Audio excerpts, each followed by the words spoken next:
सी God. इसीलिए 12 number के श्लोक में हमने देखा था कि शुरुआत करते हुए भगवान बोलते हैं कि शुरुआत करते हैं विश्व से। 12वें श्लोक में विश्व का वर्णन किया गया है, पूरे यूनिवर्स का। इसमें जितनी भी चीजें हैं, जैसे सूर्य है जो संपूर्ण विश्व का अंधकार दूर करता है, उसकी उत्पत्ति मुझसे होती है करके भगवान कहते हैं। और चंद्रमा की उत्पत्ति भी मुझसे होती है और अग्नि भी मुझसे आती है, भगवान कहते हैं। और इस परपोर्ट की लास्ट की लाइन प्रभुपाद लिखते हैं, बद्ध जीव में कृष्ण भावनामृत जगाने वाले ये यही कतिपय विचार हैं। तो अगर हम ऐसे नहीं देख पाते तो ऐसे आपको दिखाने का प्रयास कर रहे हैं। अगर हमारे पास अच्छा पुण्य है तो हम लोग भगवान को पहले ही मानना चालू करते हैं, आध्यात्मिक पुण्य अगर हमारे पास है तो। और जब हमारे पास आध्यात्मिक पुण्य नहीं होता है तो हम भगवान के अस्तित्व को नकारते हैं। लेकिन अगर हम इस विश्व में इन सारी रचनाओं को देखेंगे, इन वस्तुओं को देखेंगे। हरे कृष्णा। यस माता जी, क्या हो गया माता जी? आपका वीडियो हैंग होता था, इसके लिए बोला, वापस आया आवाज। हरे कृष्णा। आवाज नहीं आ रही है। आवाज आ रही लेकिन थोड़ी कम। प्रभु जी आवाज आ रही है लेकिन आपका वीडियो हैंग हो रहा है, जैसे उस दिन हो रहा था। बस अभी भी हैंग हो रहा है? Yes yes that's it. Internet का प्रॉब्लम है। मैंने तो उस दिन के वही सिस्टम पे बैठा हूँ। या ओके, लैप्स होके आ रहा है ना, लेकिन आ रहा है ना आपके पास? ओके। आवाज बहुत कम आ रहा है प्रभु जी। प्रभु जी मेरे तरफ से सिस्टम पूरा सेट है ठीक से, मैं रोज के सिस्टम पे बैठा हूँ। आपके इधर कनेक्शन चेक कीजिए।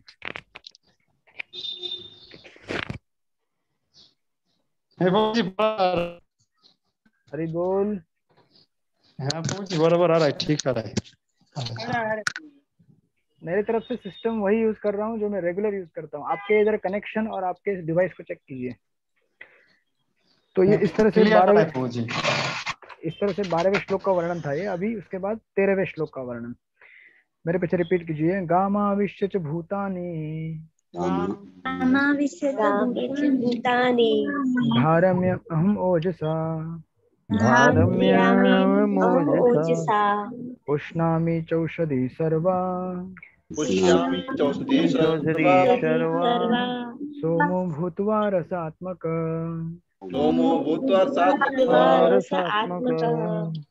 ओके, मनोहर बलदेव प्रभु इसका अनुवाद पढ़िए। हरे कृष्ण। यस प्रभु जी पढ़िए।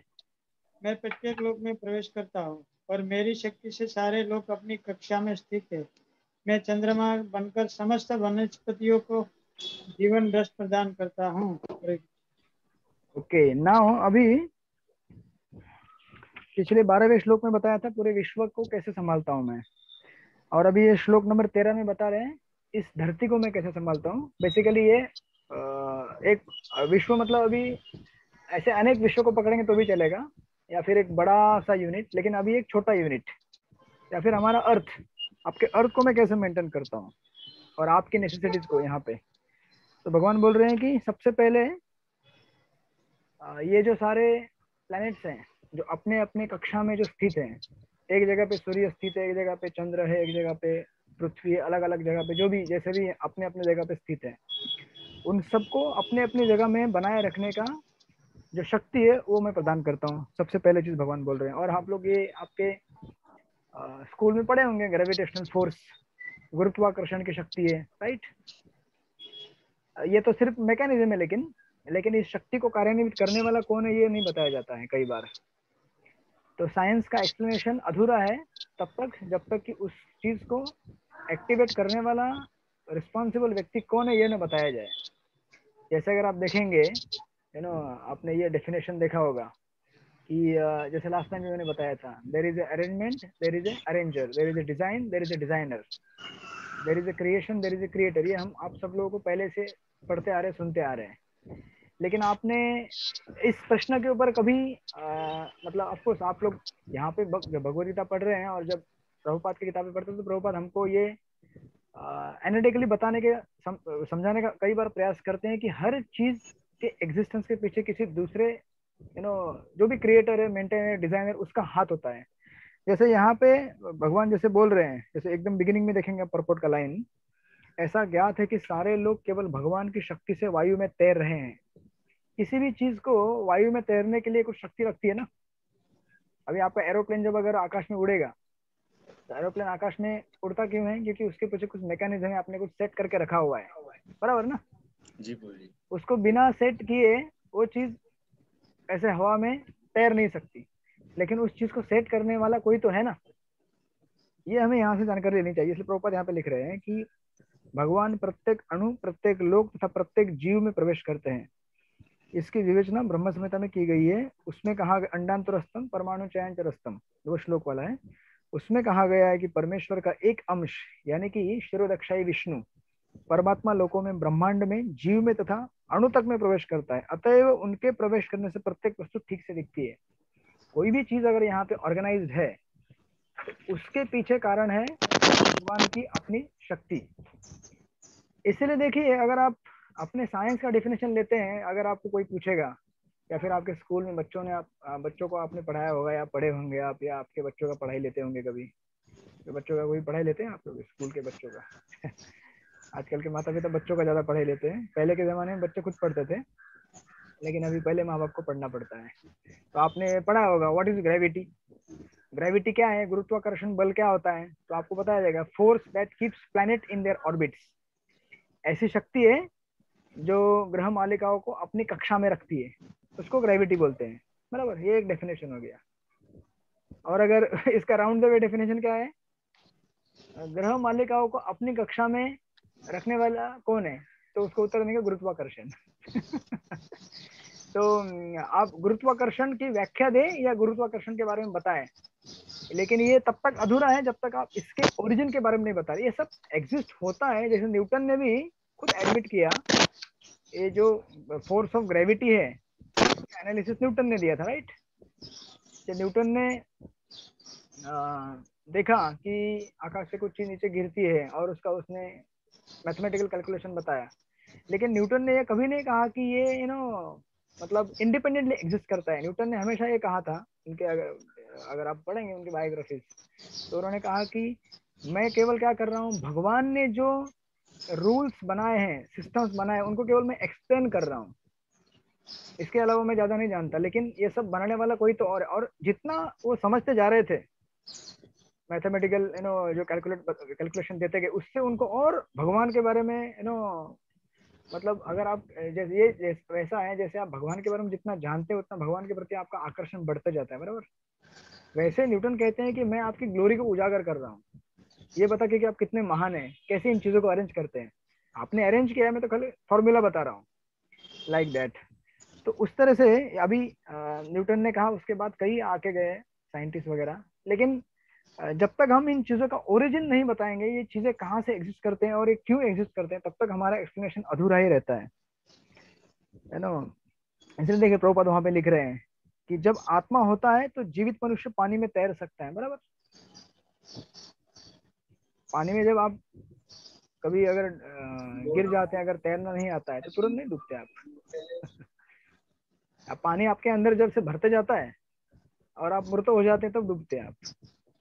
और प्रभुपाद वहां पे लिख रहे हैं आगे कि जब आत्मा होता है तो जीवित मनुष्य पानी में तैर सकता है, लेकिन जब जीवित स्फुल्लिंग इस देह से निकल जाता है तो शरीर मूर्त हो जाता है और शरीर डूब जाता है।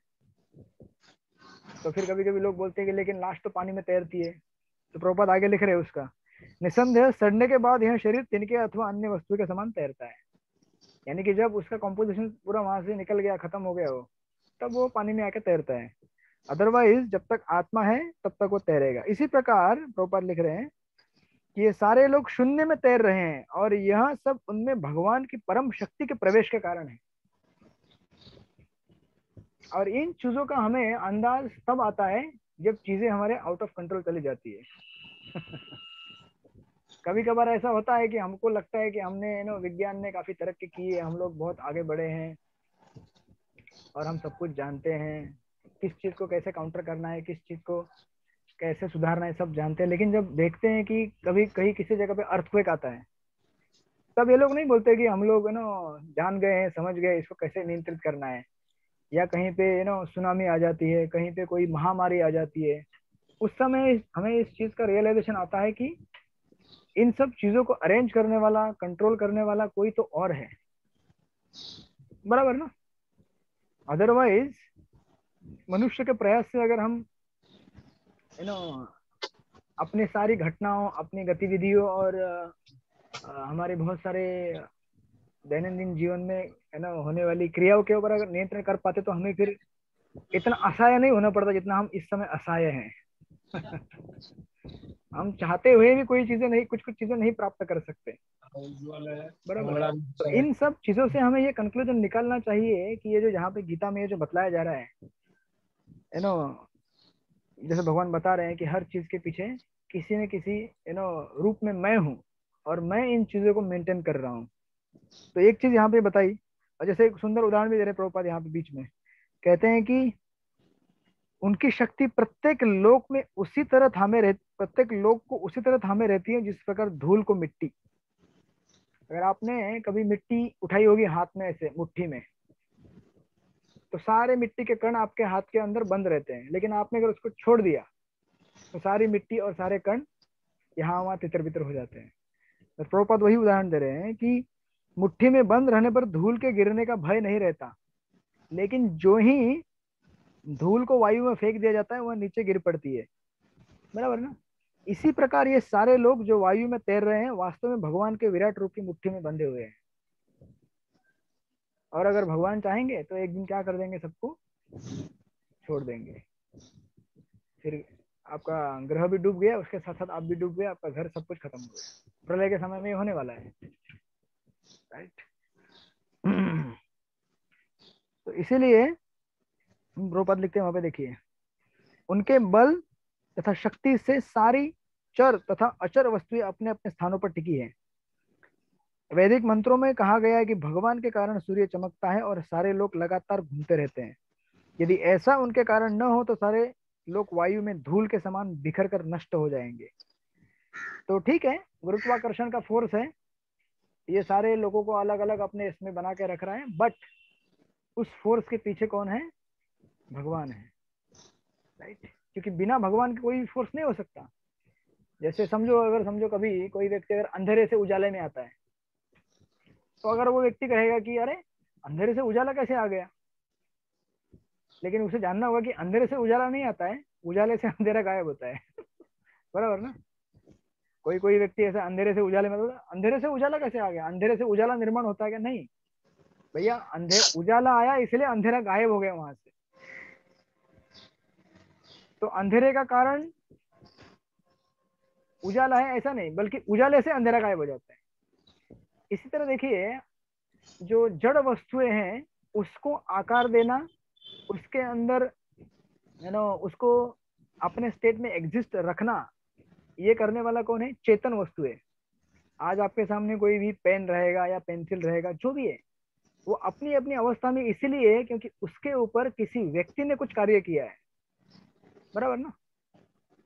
जितनी भी वस्तुएं आपके घर के सामने है, मतलब आप जहां भी बैठे हैं, आपके सामने टेबल है, दीवार है, पेन है, पेंसिल है, आपके कपड़े हैं, आपकी किताबें हैं, या आपका चश्मा है, किसी ने चश्मा पहना है, या फिर आपका लैपटॉप है, हर चीज के ऊपर एक जीव ने क्या किया है? कुछ एक्शन किया है, इसलिए वो अपनी स्थिति में टिका हो। इसके बाद भी उसके अंदर कौन जाके बैठा हुआ है?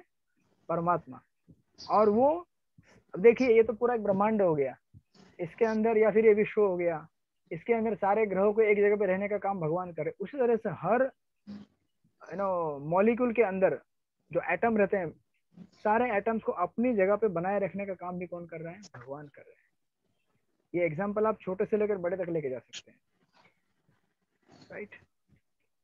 और अगर आपको अभी उसका विश्वास नहीं है तो उसका प्रमाण आपको तब मिलेगा जब आपकी मृत्यु नजदीक आएगी, मेरी मृत्यु नजदीक आएगी।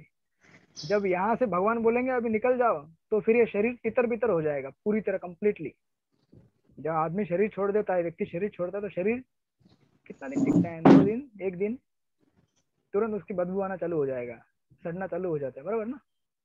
कि जब तक आत्मा है और परमात्मा है, जीव है, यानी कि कॉन्शियसनेस, चेतना, तब तक इस शरीर की गतिविधियां चलती रहती है, या फिर किसी भी वस्तु की गतिविधियां अपने जो बनी हुई है, वहां से जब जैसे भगवान अपना हाथ निकाल लेते हैं या जीव वहां से निकल जाता है, वो सारी वस्तुएं खराब होना चालू होती है। इसलिए भगवान बोल रहे हैं कि आई सस्टेन द प्लैनेट्स। क्या करता हूँ मैं, मेरी शक्ति से सारी लोक और उनको अपनी कक्षा में रहता हूँ और उनको मेंटेन करता हूँ, मेरे बगैर वो मेंटेन नहीं हो सकती। सिमिलरली दूसरा फिर यहाँ पे प्रभुपाद भगवान कहते हैं कि चंद्रमा बनकर मैं समस्त वनस्पतियों को जीवन रस प्रदान करता हूँ। यानी कि आप जो खाते हैं वो खाना भी थोड़ा स्वादिष्ट होना चाहिए ना, कि केवल भूसा खाएंगे खाने के लिए अगर बोला जाए खाओ, तो बिना टेस्ट के कोई खाना तो खाया नहीं जा सकता, बराबर ना। आपको एकदम जबरदस्त भूख भी लगी होगी तो भी कितना खाएंगे आप, जब टेस्ट है इसीलिए तो खाते हैं ना। तो भगवान यहाँ पे बोल रहे हैं कि देखो, प्रभुपाद यहाँ परपट में लिखते हैं कि यू नो इसी प्रकार से भगवान के ही कारण चंद्रमा समस्त वनस्पतियों का पोषण करता है। चंद्रमा के प्रभाव से सब्जियां सुस्वादु बनती है। चंद्रमा के प्रकाश के बिना सब्जियां न तो बढ़ सकती है और न ही स्वादिष्ट हो सकती है। इसीलिए देखिए, मतलब हमारे हर चीज के लिए भगवान ने व्यवस्था करके रखी है। मतलब कहाँ से हम स्टार्ट किए थे, यूनिवर्स, इस विश्व से, ये चंद्र सूर्य इन सबका एग्जिस्टेंस भगवान मेंटेन करते हैं। वहां से लेकर आपके रोजमर्रा के कामों में लगने वाली जो चीजें हैं, आप उसको एनालाइज कर सकते हैं आपके डेली लाइफ में। प्रभुपाद यहाँ पे लिख रहे हैं कि वास्तव में मानव समाज भगवान की कृपा से काम करता है। 7वें अध्याय में आपने देखा था, बलम बलवताम चाहम, कि व्यक्ति के अंदर का बल भी मैं हूँ। और प्रभुपाद आगे लिखते हैं कि भगवान की कृपा से काम करता है, सुख से रहता है और भोजन का आनंद लेता है।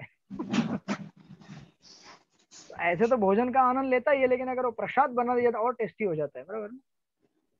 ऐसे तो वनस्पति को टेस्ट रहती है भगवान की कृपा से, और अगर उनको भगवान को अर्पण कर दिया जाए तो और सुस्वादु बन जाती है। अन्यथा मनुष्य जीवित न रहता। अब आपके साथ जब भी कोई आर्गुमेंट करेगा तो ये सब चीजें इनको बताइए आप। ये ज्ञान का सेक्शन है, ज्ञान का सेक्शन यानी कि ज्ञानी व्यक्तियों के लिए जो जानना चाहते हैं ज्ञान के प्रोसेस से कि भगवान कौन है, भगवान मेरे जीवन में कैसे उपस्थित है, भगवान मुझे कैसे हेल्प कर रहे हैं, भगवान का क्या रोल है मेरे जीवन में, क्या भगवान वास्तविक में एग्जिस्ट करते हैं तो फिर कैसे, ये सब यहाँ पे बतलाया गया है डिटेल में। रसात्मक शब्द अत्यंत महत्वपूर्ण है। प्रत्येक वस्तु चंद्रमा के प्रभाव से परमेश्वर के द्वारा स्वादिष्ट बनती है, और अगर वो स्वादिष्ट नहीं बनती तो इतना जीवन का उपभोग नहीं ले पाते लोग, right. So this is now up to यहाँ पे श्लोक नंबर 13। अब शुरू किया था 12 से यूनिवर्स, इस विश्व से, फिर 13 में अर्थ। अभी 14 में बोलेंगे अरे भैया न केवल तुम्हें खाना देने का, तुम खाना जो खाते हो ना तो पचाने का काम भी मैं ही करता हूँ तो वो भी कैपेसिटी तुम्हारे पास नहीं है खाने का क्या, उसको बाहर निकालना, पेट को साफ करना, सिस्टम को मेंटेन करना, वो भी काम मैं ही, भगवान ही करते हैं। वो कैसे, देखिए यहाँ पे बताएगा 14 नंबर में। अहम वैश्वानरो भूत्वा अहं वैष्णवरो भूत्वा प्राणिनां देहमाश्रिता देहमाश्रिता प्राणापान समायुक्तम् प्राणापानसमायुक्तं पचामि अन्यं चतुर्विधम् पचामि अन्नं चतुर्विधम्। बढ़िया इसका अनुवाद रामभद्र हरिप्रभु।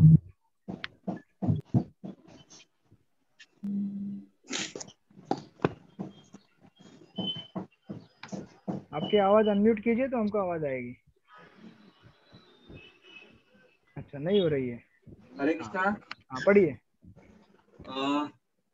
मैं समस्त जीवों के शरीरों में पाचन अग्नि वैश्वानर हूँ और मैं श्वास प्रश्वास प्राणवायु में रहकर 4 प्रकार के अन्नों को पचाता हूँ। ओके, तो केवल, यस थैंक यू। तो न केवल आपको खाना देना, आप सोचते हैं कि आप आपकी कमाई से खाना बना है ना, पैसा कमाते हैं, कुछ खाना लेके आते हैं मार्केट से, मतलब अनाज लेके आते हैं, लेकिन भैया काम करने की शक्ति भगवान देते हैं आपको वनस्पतियों को उगने की शक्ति भगवान देते हैं। अगर वर्षा ना हो तो कभी कभी वनस्पतियां भी नहीं मिलती आपको, इतना हमारा एग्जिस्टेंस फ्रेजाइल है।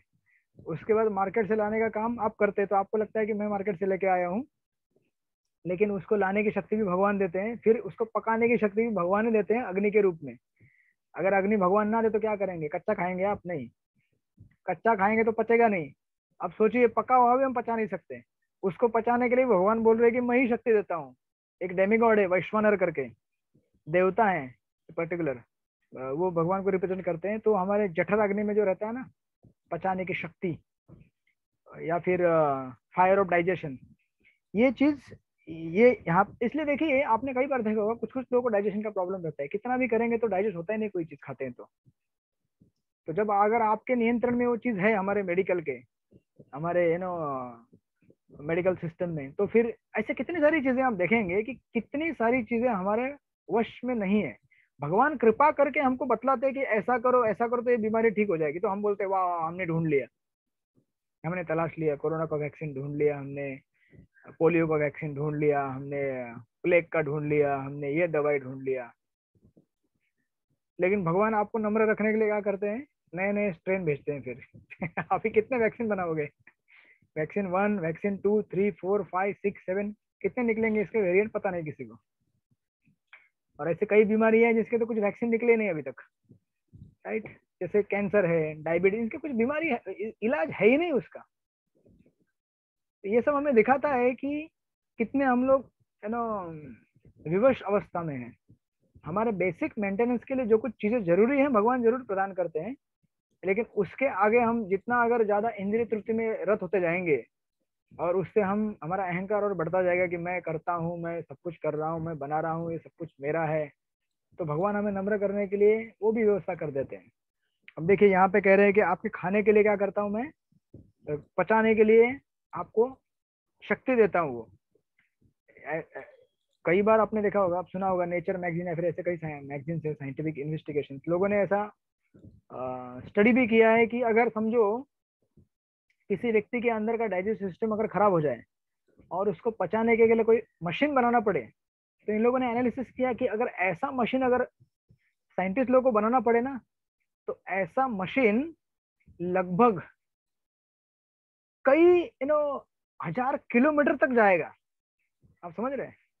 कोई भी मशीन मतलब हमारे अंदर जो मशीन है बनाया हुआ इस सिस्टम के अंदर, ये मशीन इतना कॉम्प्लिकेटेड है, जैसे बोलते हैं कि हमारे शरीर में पूरा जो डीएनए आरएनए है ना, वो पूरे पृथ्वी के कई बार राउंड चक्कर काटेगा तो उतना डीएनए हमारे अंदर भरा हुआ है।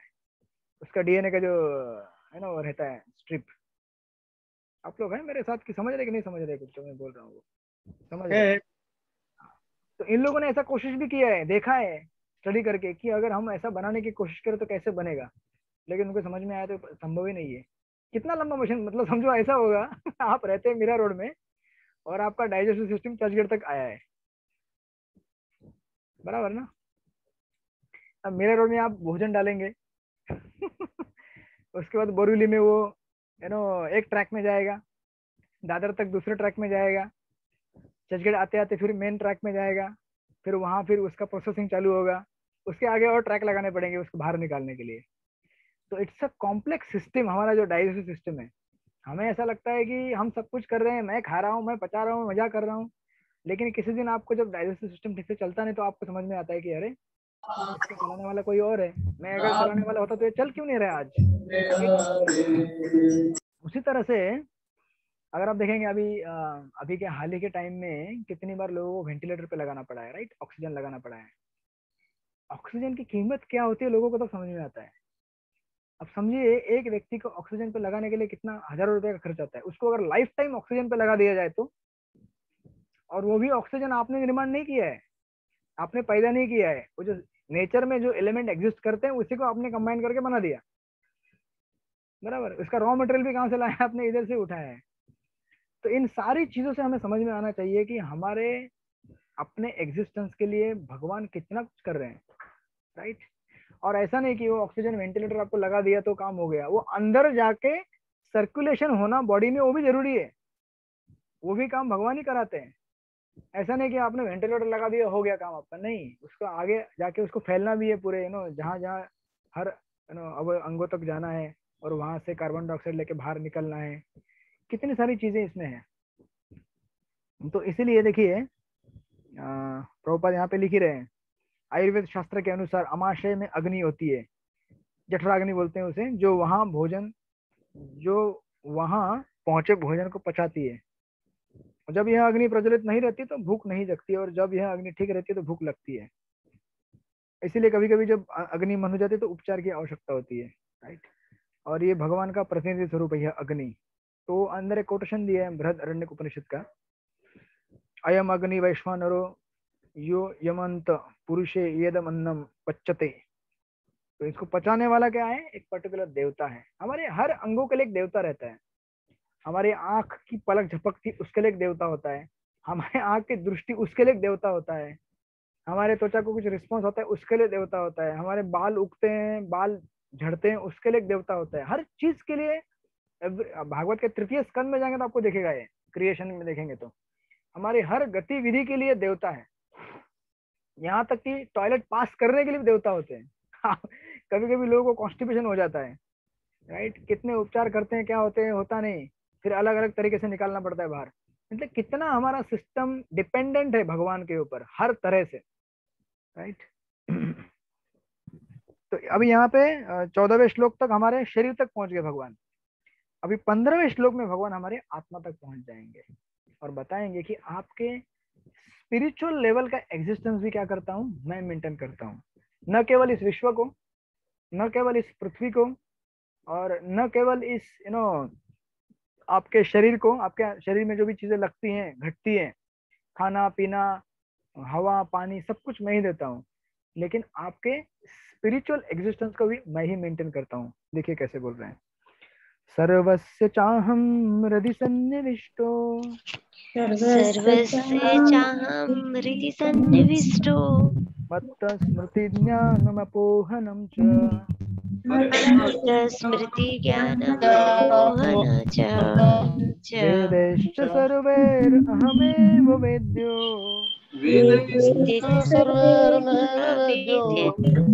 वेदांत कृत वेद विदेव चाहम, एव चाहम्। ओके, पढ़िए वंदना हो जाए माता जी, अनुवाद पढ़िए।